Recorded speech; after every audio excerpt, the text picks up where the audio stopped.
안녕하세요 여러분, 두름쌤입니다.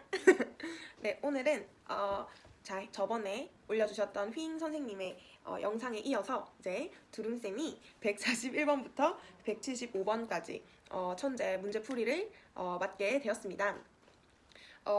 이 영상을 만약에 처음 보시는 분들은 영상이 업로드되는 날짜라든지 혹은 뭐 방식이라든지 이런 거는 첫 영상에 잘 나와 있으니까 휘잉 선생님의 첫 번째 영상을 참고하시면 되고요.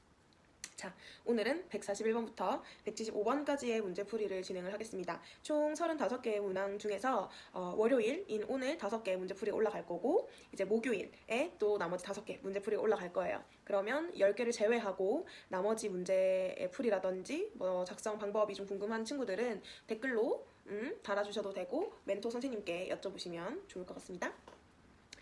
우선 141번 문제부터 들어가기 전에 많은 친구들이 조금 답변 작성에 대해서 어려워해가지고 제가 어떤 식으로 좀 작성을 하면 되는지 참고로 이야기를 해주겠습니다.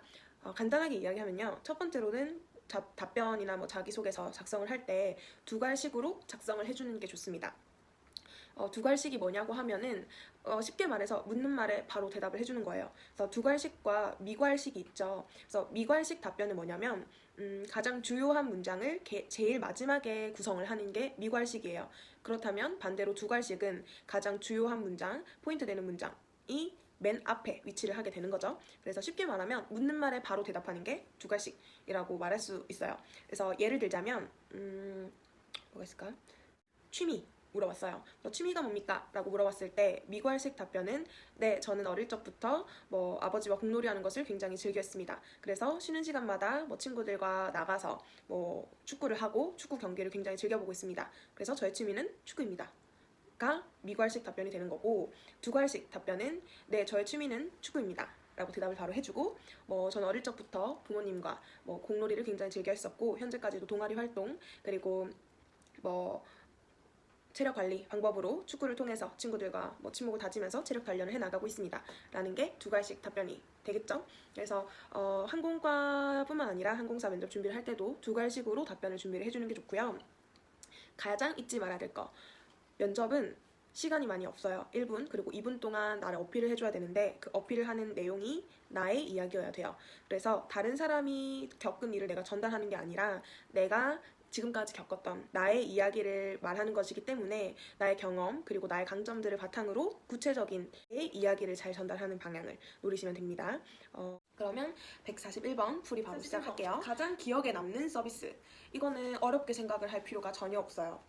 말 그대로 가장 기억에 남는 서비스죠. 그래서 뭐 음식을 먹으러 갔다거나 혹은 뭐 가게에 가서 뭐 물건을 사러 갔다거나 뭐 영화를 보러 갔다거나 다양한 곳에서 내가 받았던 서비스가 될 수도 있을 거고 혹은 제3자 입장에서 다른 사람에게 서비스를 하는 것을 본 것이어도 괜찮아요. 그래서 정말 사소한 경험도 괜찮습니다. 내 이름을 기억을 해줬다던가 혹은 내가 자주 주문하는 메뉴를 기억을 해줬다던가 혹은 내가 항상 친구들이랑 갔는데 혼자 갔을 때 오늘은 혼자 오셨네요 하고 조금 더 뭔가 말을 걸어주고 챙겨준다던가 사소한 경험들도 괜찮기 때문에 인위적으로 꾸며내지 말고 실제 내가 겪었던 경험을 이야기를 해주시면 됩니다. 다음 45번 자신의 이상형. 모든 면접 질문은 답이 없어요. 답변이 정답이 없기 때문에 내가 느끼는 생각, 내 이야기를 하면 되는데 이 145번 이상형이야말로 정답이 없죠. 개개인마다 호감이 가는 뭐 이상의 유형이 있을 거고 뭐 본인마다 취향이 있기 때문에 이 질문은 정말 정답이 없어요. 그렇기 때문에 답변에서 조금 더 유머나 재치를 추가를 해줘도 좋을 것이고 조금 차별성을 두어도 좋을 거예요. 차별성을 준다는 거는 뭐 튀는 답변을 하라는 것이 아니라 많은 친구들이 저는 대화가 잘 통하는 사람이 이상형입니다. 혹은 저의 이상형은 편안함을 주는 사람입니다. 뭐 이런 답변을 하죠. 그래서 제가 기억에 남는 답변 같은 경우에는 이상형이 뭐예요? 라고 물어봤을 때 네, 저의 이상형은 누구누구누구입니다. 라고 했는데 처음 들어보는 사람의 이름이었어요. 그래서 저게 뭘까? 했는데 누구누구누구는 제가 최근에 읽은 어떠어떠한 책에 나오는 여자 주인공입니다. 그 여자 주인공은 뭐 이러이러한 뭐 인생 혹은 이러이러한 경험을 통해서 어떤 것을 깨닫고 그 깨달음을 통해서 이러이러한 삶을 살아가는 여성입니다. 그러한 깨달음을 얻은 그 과정도 굉장히 인상 깊었고 그리고 저의 가치관과 그 책 속에 나오는 누구누구의 가치관이 굉장히 잘 통한다, 비슷하다라는 생각이 들어서 굉장히 배울 점이 많다고 생각을 했고 뭐 제 인생에 있어서도 굉장히 도움이 되는 여성이라는 생각이 들었기 때문에 저 이상형은 누구누구라고 말씀드리고 싶습니다 라고 이야기를 하더라고요. 그래서 굉장히 되게 괜찮은 답변이다 라는 생각이 들었고, 뭐 책의 주인공 이름이어도 될 거고요. 아니면 정말 인상 깊게 봤던 영화에 나오는 배역 이름, 혹은 아니면 뭐 드라마 주인공이라던가. 그래서 본인이 느끼는 내 이상형이기 때문에 그냥 본인의 가치관 그리고 내가 원하는 사람의 스타일을 솔직하게 이야기해주면 됩니다. 그렇다고 해서 그냥 두루뭉실하게 말하라는 게 아니라 면접관에게는 최대한 구체적으로 말을 해줘야 되겠죠. 참고로 저의 이상형은 리정혁입니다. 146번. 합격해서 이 대학에 들어오면 어떤 마음가짐으로 공부를 할 것인가?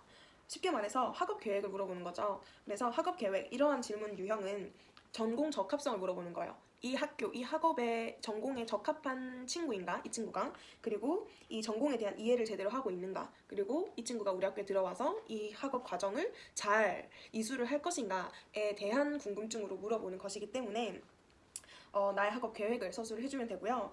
예를 들자면 이런 학업 계획에 대한 답변을 서술을 해줄 때는 교과 과정이라든지 교과목 이름 같은 것들을 찾아보고 서술을 해주면 좋습니다. 이거는 사실 입시 준비하면서는 사실 필수적으로 알아야 되는 건데, 대학 홈페이지에 들어가면 교수님 성함이랑 그리고 교수님이 맡고 있는 학과 과정, 그리고 이제 교과 이수를 어떤 식으로 하게 되는지 이런 게 다 나와 있거든요. 그것들은 필수적으로 보셔야 돼요. 그래서 이러한 전공 적합성과 학업 적합성에 대한 질문에서는 대학교 홈페이지에 들어가서 교과 과정, 교과목 이름은 기본적으로 봐줘야 된다라고 알고 있으면 되고, 예를 들어서 뭐 동아리도 나와 있어요. 그래서 대학 홈페이지 들어가면 교과목 이름뿐만 아니라 뭐 동아리도 나와 있으니까 어떠어떠한 동아리에 들어가서 이런 것들을 배우고 싶다, 이런 의지를 조금 나타내주면 좋을 것이고, 어떠어떠한 뭐뭐뭐한 학생이 되기 위해서 노력하겠습니다. 뭐 한서대학교 홈페이지에 들어가 보니까 어떤 누구 교수님이 진행하시는 뭐 서비스 리더십 혹은 뭐 문화관광 스토리텔링 기획이라는 수업을 정말 꼭 듣고 싶다는 생각이 들었습니다. 그 수업 같은 경우엔 그 수업은 저의 꿈, 뭐 제가 평소 굉장히 관심이 있었던 어떤 것들을 배우는데 큰 도움이 될 것 같고 블라블라블라. 학교 홈페이지에 들어가서 이 학교에서 도대체 나에게 무엇을 가르쳐 주는가, 그리고 나는 이 학교에서 어떠한 것들을 배울 수 있는지에 대해서 조금 알고 가시는 게 자, 그리고 149번.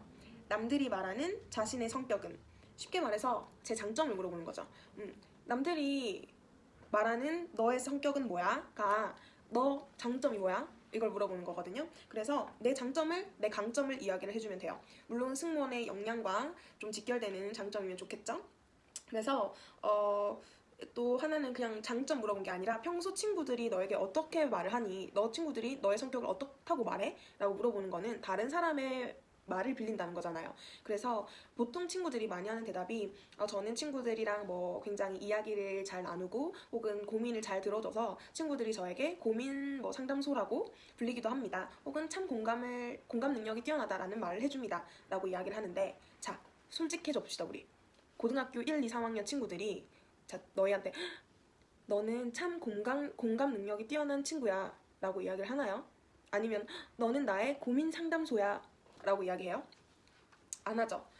친구들이 너를 어떻게 말하니? 라고 했기 때문에 정말 그 친구들이 사용하는 단어, 표현을 이야기를 해주는 게 훨씬 더 진정성이 있어요. 그래서 너는 참 공감 능력이 뛰어나구나 하는 고등학교 친구들은 거의 없기 때문에 그런 대답은 조금 인위적이고 꾸며냈다는 느낌이 줄 수가 있겠죠. 그래서 친구들이 평소 사용하는 언어 표현을 빌려오는 게 좋고, 이야기를 할 때도 좀 승무원의 역량이라던가 혹은 내가 표면적으로 좀 드러나 보이는 그런 장점을 이야기를 해주면 좋습니다. 자, 그리고 몇 개 풀이했죠? 하나, 둘, 셋, 넷, 4개 했군요. 자, 나머지 하나 뭐 할까요? 자신의 얼굴 중 가장 자신 있다고 생각하는 부분. 154번. 152번 할까? 154번. 자신의 얼굴 중 가장 자신 있다고 생각하는 부분. 이것도 답이 없어요. 답이 없고 어떤 내가 부위를 해야 좀 튀고 아니면은 뭔가 좀 잘 어필할 수 있을까가 아니라 솔직하게 이야기를 해주면 됩니다. 나는 내 얼굴 중에서 눈이 제일 자신 있다. 눈 얘기하면 되죠. 나는 내 얼굴 중에서 얼굴형이 제일 자신 있다. 얼굴형, 이마, 입, 광대, 턱, 이야기를 하면 돼요. 그래서 본인의 얼굴 중에서 내가 가장 자신 있다고 생각하는 부분은 뭔가 이것도 정말 답이 없는 질문이기 때문에 솔직하게 이야기를 해주면 되고, 대신에 주의할 점이 있다면 답변을 하는 거에 있어서 내가 눈이 가장 자신 있다고 말을 하고 있어요. 저의 얼굴 중에서 가장 자신 있는 부위는 눈입니다 라고 했는데 눈이 딱 마주쳤는데 눈을 못 마주쳐요. 눈을 피하고 자신이 없는 모습을 보인다? 그러면 내가 과연 면접관이 그 모습을 보고 인정할 수 있을까? 저 친구는 정말 저 눈이 굉장히 매력 있는 친구구나, 예쁜 친구구나 라고 납득을 할 수 있을까요? 없겠죠. 그래서 이미지 메이킹을 하는 부분에 있어서 충분히 납득을 하고 인정을 할 수 있게끔 그렇게 자신 있는 모습을 보여주는 게 굉장히 도움이 될 거고, 어떤 친구가 기억에 남는 게 가장 자신 있는 얼굴 부위를 물었는데 저는 제 광대가 굉장히 자신이 있습니다 라고 이야기를 하면서 예전에는 제가 이 항공과 그리고 객실 승무원이라는 꿈을 갖기 전에는 컴플렉스였습니다. 왜냐면 광대가 이렇게 웃을 때 도드라지니까 도드라지는 부분이 콤플렉스여서 커서 어머님께 진짜 성형수술이라도 시켜달라고 할까 고민을 했었는데, 이러한 항공운항과 그리고 승무원이라는 꿈을 가지고 미소 연습을 하다 보니까 입꼬리를 올리면서 자연스럽게 광대도 이렇게 표현이 되는 게 굉장히 큰 장점이라고 생각이 들었습니다. 생각이 바뀌었습니다. 그렇기 때문에 저는 제 미소를 조금 더 밝아 보이고 훨씬 더 예뻐 보일 수 있게 만드는 저의 광대가 가장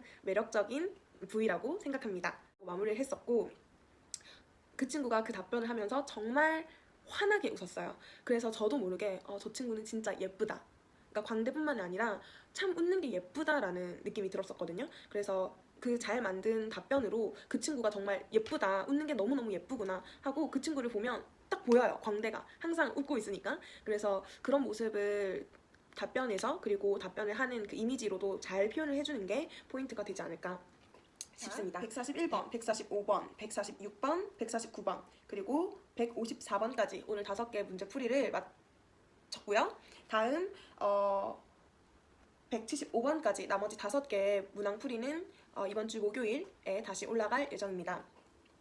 제가 답변을 해드린 것 중에 좀 궁금한 거나 혹은 모르는 부분이 있다라고 하면은 댓글 달아주시면 되고요. 멘토 선생님께 혹은 두rum쌤에게 질문을 해주시면 됩니다. 네. 그렇다면 마무리 어떻게 해야 될지 모르겠지만, 자, 구독과 좋아요 오늘도 열심히 화이팅 하시기 바랍니다, 여러분. 안녕. 드림 윙스.